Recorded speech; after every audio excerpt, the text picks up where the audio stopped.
नमस्कार सगळ्यांना, अक्षय तृतीयाच्या खूप खूप शुभेच्छा। आजपासून आपण एक नवीन पुस्तक वाचन घेणार आहोत आणि त्या पुस्तकाचं नाव आहे न पाठवलेले पत्र।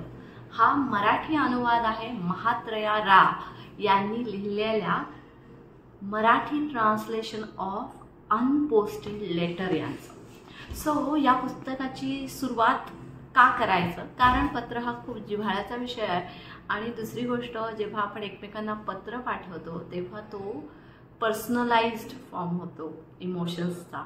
सो यांनी आपल्याला पत्ररूपाने वेगवेगळ्या विषयांवर मार्गदर्शन केलेलं आहे आणि ते खूप प्रॅक्टिकल आहे। सो आज अक्षय तृतीयेच्या दिवशी आपण पहिला चॅप्टर त्याचा घेतोय। त्याआधी महात्रया रा यांनी मनोगत काय दिलंय हे आपण वाचूयात। काही वेळेस मी वाचन करेल, काही वेळेस एक्सप्लेनेशन देईल। तुम्हाला ज्या ज्या सजेशन्स द्यायच्या त्या नक्की मला द्या, म्हणजे त्याप्रमाणे आपण सुधारणा हळूहळू करत जाऊ। माझ्या प्रिय वाचकांनो, माझ्या आयुष्यानं मला जीवन शिकवलं आहे। परिवर्तनासाठी माझ्याकडे आलेल्या प्रत्येक शोधकानं मला कोणत्या ना कोणत्या प्रकारे परिवर्तित केलं आहे। माझा प्रत्येक विद्यार्थी माझा शिक्षक आहे। जीवनाबद्दल मला जे समजलं आणि उमजलं ते मला आता शब्दात गोठवून ठेवायचं आहे। पुस्तक म्हणजे मूलतः मुद्रित स्वरूपात गोठवून ठेवलेले विचार। म्हणून हे पुस्तक जे तुम्ही हातात घेत आहात, न पाठवलेले पत्र, या पुस्तकाद्वारे मी तुमच्या मनात, तुमच्या अंतःकरणात शिरू इच्छितो। कृपा करून मला आत येऊ द्या।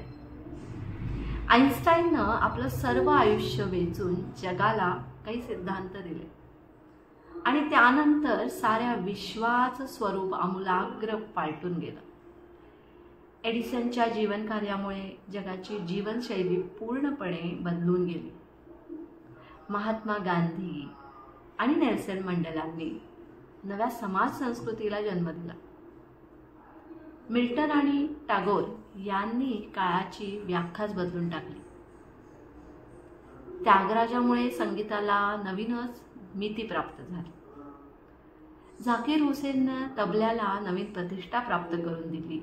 रॉजर बॅनिस्टर आणि एडमंड हिलरी यांनी मानवाच्या कर्तृत्व शक्तीला नवीन उंची प्राप्त करून दिली। सॉक्रेटिस, एरिस्टॉटल आणि प्लेटो यांनी जगाच्या विचारशैलीत परिवर्तन घडवून आणलं। प्रत्येक मानवी जीवनात फक्त स्वतःच नव्हे तर मानवतेच्या सामूहिक संज्ञेचं देखील उन्नयन घडवून आणण्याची महान शक्ती आहे। आपल्या कितीतरी पूर्वजांनी यापूर्वी मानवी संज्ञेच्या उत्क्रांतीमध्ये आपापली भूमिका पार पाडली आहे आणि त्यांच्या प्रयत्नांनी फळ आपण चाखत आहोत। आपण कोणती भूमिका पेलणार आहोत हा प्रश्न आपल्या सगळ्यांना, आपण कोणती भूमिका पेलणार आहोत त्या दिशेने मी केलेला हा एक विनम्र प्रयत्न माझ्या प्रिय वाचकांना त्यामुळे काही फरक पडावा। महात्रया रा हे जे पुस्तक आहे ते उद्यापासून आपण एक एक धडा पाहू, काही वेळ 2 धडे घेऊ आणि तुमच्या सजेशनचा याच्यात समावेश करू। Thank you so much.